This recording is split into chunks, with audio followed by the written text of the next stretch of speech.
नमस्कार, आप देख रहे हैं रियल एक्सप्रेस। देश दुनिया की बड़ी खबरों में आपका स्वागत है। मैं अंजना आज के मुख्य समाचारों में बात करेंगे, मगर मुख्य समाचारों की ओर बढ़ने से पहले एक नजर सुर्खियों पर। लाल किले की प्राचीन से पीएम मोदी का 90 मिनट तक भाषण, मणिपुर पर शांति संदेश, परिवारवाद और भ्रष्टाचार पर हमला। स्वतंत्रता दिवस के मौके पर सीआरपीएफ के जाबाजों को मरणोपरांत दिया गया कीर्ति चक्र, नक्सल ऑपरेशन में थे शामिल। बंटवारा युद्ध और सोना गिरवी कहानी भारत के आर्थिक इतिहास की। 2014-2019 में जब बीजेपी कांग्रेस के बीच हुई थी सीधी टक्कर, नतीजे चौंका देंगे। क्या 2024 में पलटेगी बाजी? रायसीना हिल्स से लेकर लाल चौक और चार मीनार तक आजादी के जश्न में डूबा देश। ये तो थी सुर्खियां, अब चलते हैं बड़ी खबरों की ओर। लाल किले से नई योजना का ऐलान, अगले महीने 15,000 करोड़ की विश्वकर्मा योजना की होगी शुरुआत। शहरों में घर बनाने वालों को ब्याज में छूट की योजना, 2 करोड़ लखपति दीदी बनाएंगे। 2024 लोकसभा चुनाव पर पीएम मोदी क्या बोले? अगले साल देश में लोकसभा चुनाव होना है। 2024 चुनाव का जिक्र करते हुए लाल किले के प्राचीर से पीएम मोदी ने कहा, अगली बार इसी लाल किले से देश की उपलब्धि और देश का गौरव गान प्रस्तुत करूंगा। अभी जो योजनाओं का शिलान्यास कर रहा हूं, उसका उद्घाटन भी मैं ही करूंगा। अगले साल 15 अगस्त पर फिर आऊंगा।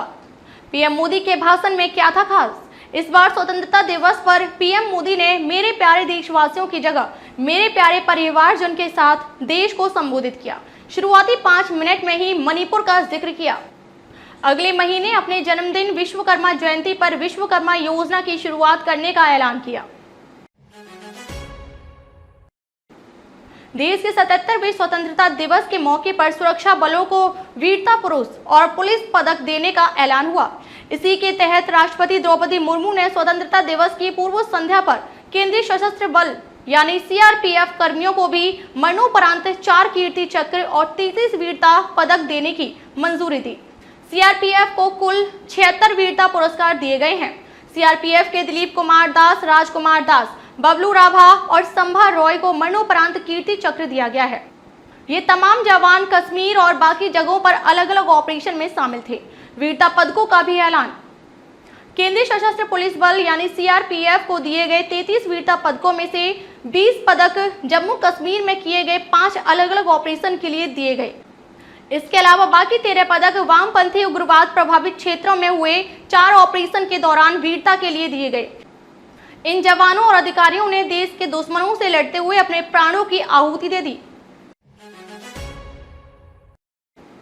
पूरा देश आज यानी 15 अगस्त 2023 को 76वां स्वतंत्रता दिवस मना रहा है। आजाद होने के बाद हमारा देश किस तरह आगे बढ़ा, इसकी कहानी तो पिछले 75 सालों से हम और आप सुनते ही आ रहे हैं।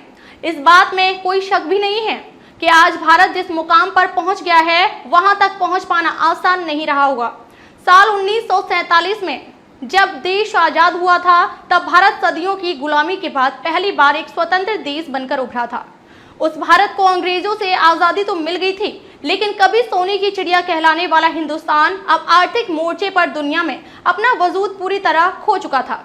हालात ये थे कि अपनी जनता का पेट भरने के लिए भी भारत को अमेरिका से गेहूं उधार लेना पड़ रहा था। लेकिन इन 75 सालों में सब कुछ बदल गया। भारत साल 2023 में दुनिया की 5वीं सबसे तेजी से बढ़ने वाली बड़ी अर्थव्यवस्थाओं वाले देश की लिस्ट में शामिल हो चुका है। देश में अगले साल होने वाले लोकसभा चुनाव 2024 के लिए सभी राजनीतिक दलों ने तैयारी शुरू कर दी है।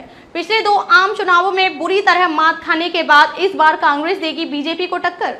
बीजेपी नीत एनडीए को सत्ता से बेदखल करने के लिए बनी एकजुट। विपक्ष का इंडिया अलायंस 2024 में पलटेगी बाजी। इस सभी संभावनाओं के बीच हम लेकर आए हैं 2014 और 2019 लोकसभा चुनाव के कुछ आंकड़े, जिसमें बीजेपी कांग्रेस के बीच सीधी टक्कर हुई थी। पिछले 2 आम चुनावों की तुलना में इस बार कांग्रेस के समीकरण में कुछ बदलाव भी है। इस बार पार्टी को विपक्षी दलों का साथ मिला है, जिसके कई राज्यों में अपनी सरकार है। 2019 में महज 52 सीटों पर सिमटी कांग्रेस को 2014 के मुकाबले 8 सीटों की बढ़ोतरी हुई थी। हालांकि देश की सबसे पुरानी पार्टी को इन दोनों चुनावों में वोट शेयर 20% के करीब ही रहा।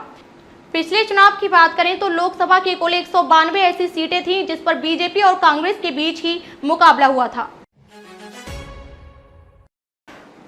पूरा देश स्वतंत्रता दिवस का जश्न मना रहा है। आजादी के पर्व की पूर्व संध्या पर सोमवार यानी 14 अगस्त को देश के प्रमुख स्थलों को भी तिरंगे के रंग की रोशनी से जगमग किया गया।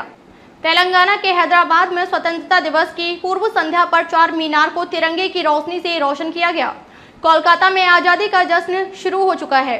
स्वतंत्रता दिवस की पूर्व संध्या पर कलकत्ता हाई कोर्ट को राष्ट्रीय ध्वज के रंगों से रोशन किया गया। मुंबई में भी 77वें स्वतंत्रता दिवस का जश्न शुरू हो चुका है। स्वतंत्रता दिवस की पूर्व संध्या पर बीएमसी भवन को राष्ट्रीय ध्वज के रंगों से रोशन किया गया। नई दिल्ली में 77वें स्वतंत्रता दिवस की पूर्व संध्या पर रायसीना हिल्स राष्ट्रीय ध्वज के रंगों से जगमगा उठा। स्वतंत्रता दिवस से पहले मुंबई में छत्रपति शिवाजी महाराज टर्मिनल को तिरंगे के रंग की रोशनी से जगमग किया गया। 77वें स्वतंत्रता दिवस की पूर्व संध्या पर सोमवार को उत्तर प्रदेश के प्रयागराज में इलाहाबाद हाई कोर्ट राष्ट्रीय ध्वज के रंगों से जगमगा उठा।